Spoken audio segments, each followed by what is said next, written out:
Donkey Kong is one of Nintendo's most important franchises, and yet he doesn't always get the respect he deserves, even from Nintendo themselves.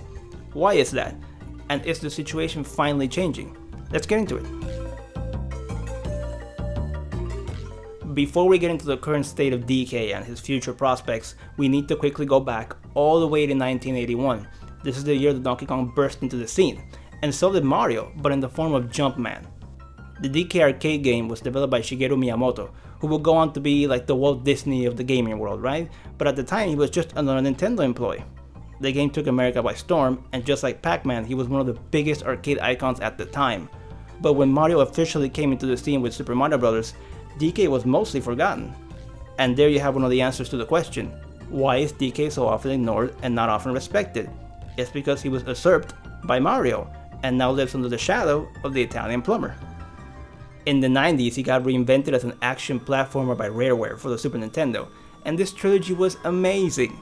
It had cool visuals as they took 3D graphics and turned them into flat pixels. It's kind of like how Mortal Kombat took live action footage and digitized it into pixels as well. The mood and the vibe and the visuals and the music were excellent. Shout out to Grant Kirkhope. That underwater theme and just the score of those three games in general is a thing of beauty. But despite these games being great and having such an amazing vibe, and the 9 million units the first one sold, they were nothing sales-wise compared with the units that Mario Bros. The Mario Bros. Trilogy and Mario World did. And then Rare tried DK in 3D with the 3D platformer Collectathon Donkey Kong 64. And the game was very ambitious and had a great vibe and great visuals for the time. And I love the character designs, the color palette, the environments, the music. The gameplay is hit and miss though, since the game is so bloated, somewhat slow paced, but it's still a good game. That only sold 5 to 6 million copies. And that might sound like a lot in some respects, but Mario 64 sold 12 million units. And that's not counting the sales of the remake on the DS, the Virtual Console sales on Wii and Wii U, and Mario 3D All-Stars on Switch. So yeah, those 5 million copies is not a big deal in the grand scheme of things.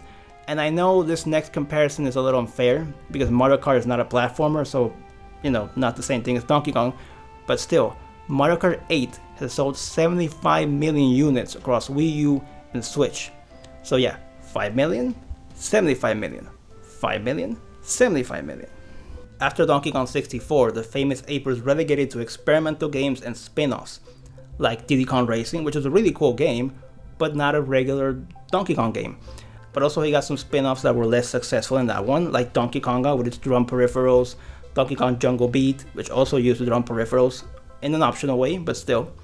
Mario vs. Donkey Kong, Donkey Kong Jungle Climber on DS, and a bunch of ports of older games, like they took Donkey Kong Country Trilogy and they ported it over to the GBA, to the Game Boy Advance, but they also did Donkey Kong Land for the Game Boy, and those games were impressive for the time. It's incredible that they took those digitized graphics and put them on the Game Boy, and those games ran really well. They looked pretty well, and the performance, like the frame rate, was really good. Because a lot of Game Boy games were very slow.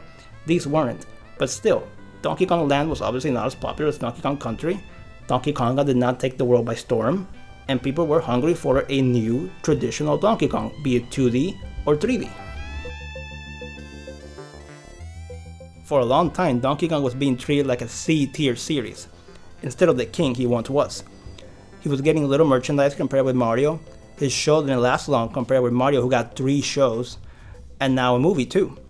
It wasn't until the Wii that he came back in style with the Retro Studios game Donkey Kong Country Returns, and it's an excellent game, and they got an excellent sequel in the form of Donkey Kong Tropical Freeze. Both games are delightful, maybe not as memorable and visually impressive and with the strong vibes that the Rareware games had, but still excellent, very polished and tight platformers. But the 2D Mario games sold circles around these two games, like New Super Mario Bros. Always, despite being very generic-y and always by the numbers, those games always outsold Donkey Kong by a lot. And many fans, myself included, wanted to see Donkey Kong do something big. They wanted Nintendo to do something more ambitious, like maybe another 3D entry. And when Nintendo finally took Kirby from 2D to 3D with Forgotten Land, that gave us fans hope for another 3D Donkey Kong game. And also, let's not forget that Donkey Kong is in the Mario movie, and he also got his own theme park recently at Universal. So this gives us hope that DK will become more prevalent, and not just in gaming, but pop culture as a whole, like he was during the early 80s and that golden era of arcade gaming. And it's true, it's finally happening. Donkey Kong is slowly but surely becoming an S-tier Nintendo IP. Not a B tier, not even A, S tier. Why? Because of the movie and the park that I just mentioned. Lots of people, especially kids, saw the Seth Rogen Donkey Kong in the movie, and that was their first real connection to the character. And now they go to Universal and they see an entire new section dedicated to Donkey Kong, and this section even has its own ride, the minecart roller coaster. For the record, I don't do fast rides. You won't see me getting on that thing. I did Mario Kart while I was in LA, and whenever I go to Florida, I would do the Joshi ride. But the roller coaster, no, you will not see me going into that, no thank you. The Mummy nearly killed me.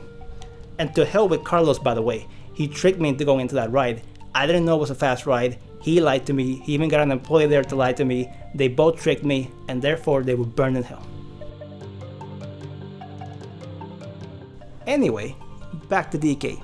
He's finally becoming a household name again thanks to his non-gaming adventures, but now he's also getting some proper attention within gaming as well. They are finally making a big blockbuster 3D Donkey Kong game. It's for the Switch too. It's called Donkey Kong Bananza. The new title seems like it's being developed by the same people that made Mario Odyssey, and that's really cool.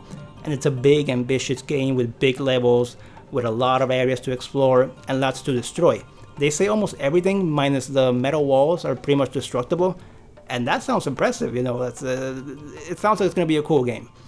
And hopefully if it's well received and sells a lot of copies, it will get sequels, and maybe we'll get new 2D games, maybe even a new Diddy Kong Racing game, and maybe this time they call it Donkey Kong Racing, like that canceled GameCube game that never saw the light of day. I'm pumped for Donkey Kong. The future looks bright. I will admit the new design is taking me some time to get used to it, right? But it's a cool design and the game looks very impressive. But I will say that I'm not sure if the series will ever have that special touch that Rare gave it back in the day. That unique vibe, that special sauce, whatever you want to call it. But I think this series can be amazing again, and it has been amazing, even in the post-Rare days. Like, let's not forget what Retro Studios did with DK Country Returns and Tropical Freeze. They were very good games. It's just a matter of Nintendo keeping the franchise going, instead of just making a game and then stopping for a bunch of years. They gotta keep the momentum going. And they also have to keep DK relevant in other mediums outside gaming. And if the rumors are true, that they're gonna make a Donkey Kong spin-off of the Mario movie with Seth Rogen, it really does look that they're going to keep the IP relevant in every way imaginable. Thank you for watching, it means a lot, and if you really enjoyed the video and you love Donkey Kong and you love Nintendo and you love gaming, subscribe to the channel. Stay tuned for more content, and I will see you guys next time. And long live Donkey Kong. And thank you Shigeru Miyamoto for DK, for Mario, and everything else.